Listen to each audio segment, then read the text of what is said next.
Welcome back to you and me. రొయ్యల పొడి తిని చాలా రోజులైందని చెప్తే అక్క సరే చేసుకుందాము అని చెప్పింది. ఇదిగోండి రొయ్యల పొడి కోసము రొయ్య పొట్టుని శుభ్రంగా ఏరేసుకుంటున్నాము. రొయ్య పొట్టులో చిన్న చిన్న గవ్వలు, చిన్న చిన్న కొమ్మలు, అట్లా ఇసుక అవన్నీ ఉంటాయండి. సో ఈ గవ్వలు, చిన్న చిన్న కొమ్మలు అన్నీ ఏరేసుకుంటాము. ఎందుకంటే రొయ్య పొట్టుని ఇసుకలో ఆరబోస్తారండి. ఇసుకలో ఆరబోసినప్పుడు ఆ ఇసుక, ఆ గాలికి ఆ ఇసుకలో ఉండే గవ్వలు, చిన్న చిన్న కొమ్మలు అన్నీ వచ్చేస్తాయి. చూడండి చెత్త ఎంత ఉందనో. రొయ్య పొట్టు ఏరిన తర్వాత పైనే ఉండే రొయ్య పొట్టుని మొత్తం తీసి పక్కన పెట్టుకోవాలి. అడుగుదుండేది తీసుకోకూడదు, ఇసుక ఉంటుంది ఇంట్లో. ఇప్పుడు ఒక బాండలు పెట్టుకొని బాండెట్లో 2 కప్పుల చింతాకు పొడి వేయించుకోవాలండి. చింతాకు పొడి వేయించుకునేటప్పుడు 2-3 స్పూన్ల ఆయిల్ యాడ్ చేసుకోవాలి. లేదు అంటే చింతాకు పొడి చాలా ఫైన్ పౌడర్లా ఉంటుంది కదా, ఆ వేడికి మనం వేయించేటప్పుడు బాగా వేగిన తర్వాత కొంచెం అట్లా గాల్లోకి ఎగురుతుంది. అలా ఎగరకుండా ఉండాలంటే 2 స్పూన్ల ఆయిల్ యాడ్ చేసుకున్నాము. కలర్ కూడా మంచిగా వస్తుంది ఆయిల్ యాడ్ చేస్తేను. ఈ చింతాకు పొడిని సిమ్లో పెట్టుకొని ఫ్రై చేసి, చింతాకు పొడి వేగడానికి 5-6 నిమిషాలు పడుతుంది. సిమ్లో పెట్టుకొని ఫ్రై చేసుకోండి. ఆల్మోస్ట్ ఈ కలర్ వచ్చేస్తుంది. మీరు వేసుకునే క్వాంటిటీని బట్టి నూనె ఎంత వేసుకోవాలో మీకు ఐడియా వస్తుంది. రొయ్యల పొడిలో చింతాకు పొడి వేయకుండా కూడా చేసుకుంటారు, దాన్ని తీయ పొడి అంటారు. బట్ అది ఒక 4-5 ముద్దలకి ఎగుడు కొట్టేస్తుంది అనమాట. చింతాకు పొడి కలిపితే ఎగుడు కొట్టదు, తినడానికి బాగుంటుంది. ఈ వేగిన పొడిని ఒక గిన్నెలోకి తీసి పక్కన పెట్టేసుకుందాము. అదే బాణలు అలా అలా కడిగేసుకొని పైన 3 స్పూన్లు ఆయిల్ వేసుకొని ఎండుమిరపకాయలు వేయించుకుందాము. ఇక్కడ మనం 1/2 కిలో రొయ్య పొట్టు తీసుకున్నాం అనుకోండి. 1/2 కిలో రొయ్య పొట్టుకి 130 గ్రామ్స్ 140 గ్రామ్స్ ఎండుమిరపకాయలు సరిపోతాయి. ఎందుకంటే మేము తీసుకునేది ఉత్తరాదికాయలు, కొంచెం స్పైసీగా ఉంటాయి, కొంచెం బాగా ఎక్కువ కారం ఉంటాయండి ఇవి. అదే దేశీ మిరపకాయలు తీసుకుంటే ఒక 200 నుంచి 250 గ్రామ్స్ మధ్యలో సరిపోతాయి. ఈ కారం అనేది మీరు తినే కారాన్ని బట్టి డిపెండ్ అయి ఉంటుంది. ఎండుమిరపకాయలు వేయించేటప్పుడు కొంచెం ఘాటు కారు అనిపిస్తుంది కదా, దగ్గను అలా సరిపోతుంది. అలా కాకుండా ఉండాలంటే ఇప్పుడు చూడండి, నేను కొద్దిగా రాక్ సాల్ట్ యాడ్ చేసుకున్నాం కదా, అలా రాక్ సాల్ట్ యాడ్ చేస్తే ఎండుమిరపకాయలు వేయించేటప్పుడు ఆ ఘాటు వాసన, ఆ కారు అనేది రాకుండా ఉంటుంది. ఎండుమిరపకాయలు 50% వేగిన తర్వాత 2 స్పూన్ల ధనియాలు, 2 స్పూన్ల జీలకర్ర వేసుకోవాలి. ఇది 50% వేగిన తర్వాత మాత్రం వేసుకోవాలి, ముందే వేసుకుంటే మాడిపోతాయి. ఎండుమిరపకాయలు వేయించేటప్పుడు సిమ్లోనే పెట్టి వేయించుకోవాలండి. ఈ ఎండుమిరపకాయలు వేగేలోగా మనం శుభ్రంగా ఏరేసుకున్న రొయ్య పొట్టు ఉంది కదా, పక్కన ఒక బాండల్ లేదా ఒక గిన్నె పెట్టుకొని వేయించుకోవాలి. ఇది కూడా సిమ్లో పెట్టుకొని వేయించుకోవాలండి. ఆల్మోస్ట్ ఇక్కడ ఇదిగోండి మనకి ఎండుమిరపకాయలు వేగిపోయినాయి.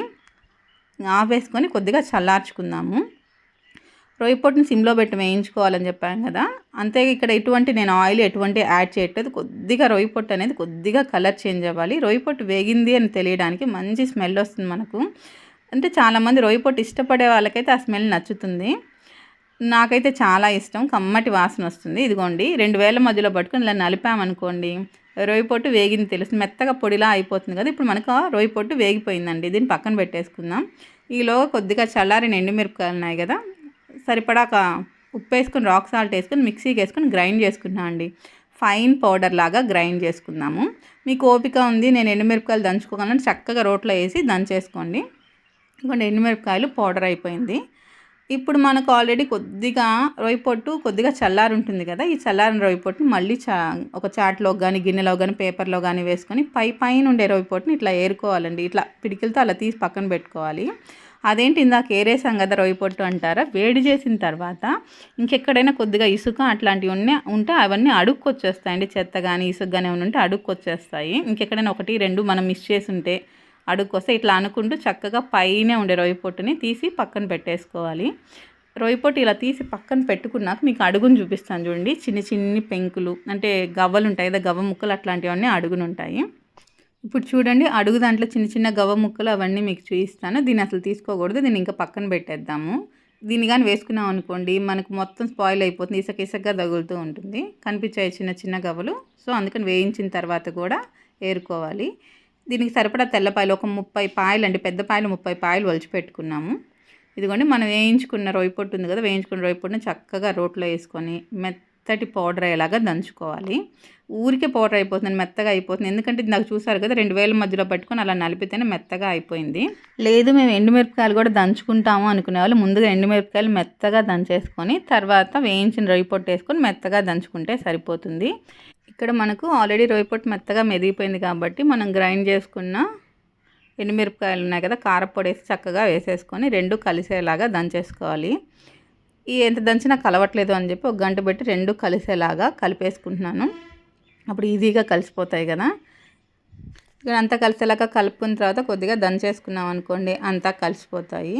మనం ఇందాక చింతాకు పొడి వేయించి పెట్టుకున్నాం కదా, ఇప్పుడు ఆ చింతాకు పొడిని వేసుకోవాలండి. ఇక్కడ అంతా చింతాకు పొడి నేను ఒకసారి వేయట్లేదు, ఎందుకంటే ఈ పులుపు అనేది కొన్నిసార్లు చింతాకు పొడి పుల్లగా, కొంచెం ఎక్కువ పుల్లగా ఉంటుంది, కొంచెం తక్కువ పుల్లగా ఉంటుంది.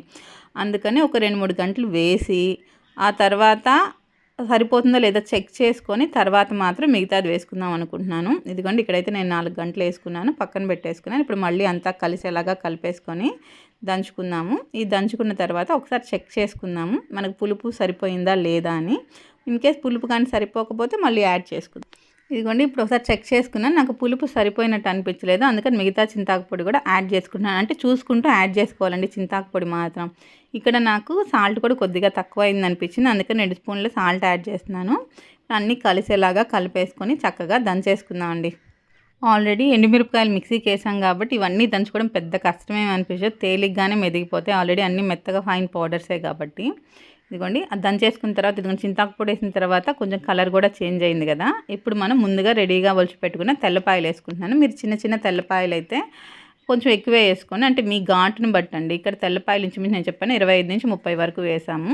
చిన్న చిన్నవి మీరు తీసుకున్న రొయ్య పొట్టు క్వాంటిటీ, చింతాకు పొడి క్వాంటిటీ వీటన్నిటి మీద డిపెండ్ అయి ఉంటుంది. ఈ తెల్లపాయలు మెత్తగా మెదిగిపోవాలండి. అంతే, ఆల్మోస్ట్ ఆల్ మనకు రొయ్యల పొడి రెడీ అయిపోయింది. ఇదిగోండి ఇక్కడ నాకు హ్యాపీ హెల్ప్ చేస్తుంది. ఈ రెడీ అయిపోయిన రొయ్యల పొడిని చక్కగా ఒక గిన్నెలోకి తీసేసుకొని స్టోర్ చేసుకోవడం అండి. ఆల్మోస్ట్ ఆల్ 3 మంత్స్ ఎక్కడికి పోదు. మంచిగా ఎయిర్ టైట్ కంటైనర్లో పెట్టేసుకున్నాం అనుకోండి, దీన్ని గ్లాస్ జార్లో అయినా, ప్లాస్టిక్ జార్లో అయినా, స్టీల్ జార్లో అయినా, దేంట్లో అయినా పెట్టుకోవచ్చు, ఎక్కడికి పోదు. బట్ ఎయిర్ టైట్ కంటైనర్లో మాత్రం ఖచ్చితంగా పెట్టుకోవాలి. ఎయిర్ టైట్ కంటైనర్లో పెట్టుకోవడం వల్ల ఆ ఫ్లేవర్స్ అవన్నీ లాక్ చేసేస్తుంది కదా, ఎప్పుడైనా మూత తీసినప్పుడు అప్పటికప్పుడు చేసుకున్న ఫీలింగ్ వస్తుందన్నమాట. అందుకని ఖచ్చితంగా ఎయిర్ టైట్ కంటైనర్లో పెట్టుకోవాలి అని చెప్తున్నాను. ఇదిగోండి ఆ పని అయిపోయింది. అక్కడ పెట్టేసిన తర్వాత ఇంకా అప్పుడే ఫ్రెష్గా రొయ్యల పొడి చేస్తే మనం ఆగుతామా, మంచిగా వేడి వేడి అన్నం, రొయ్యల పొడి, నెయ్యి వేసుకొని అందరూ ముద్దలు పెట్టి చేసుకుంటాం. రొయ్యల పొడేనే కదండి, గోంగూర పచ్చడి, ఏది రోట్లో చేసిన పచ్చడి అంటే మళ్ళీ మిక్సీలో అంత ఫీల్ అనిపించదు కానివ్వండి, రోట్లో చేసిన పచ్చడి కానీ పొళ్ళు కానీ ఏవైనా సరే వెంటనే అందరం కలిసి చక్కగా పెద్దక్క చేత ముద్దలు పెట్టి చేసుకుంటాం. ఎంత బాగుంటుందో కదా.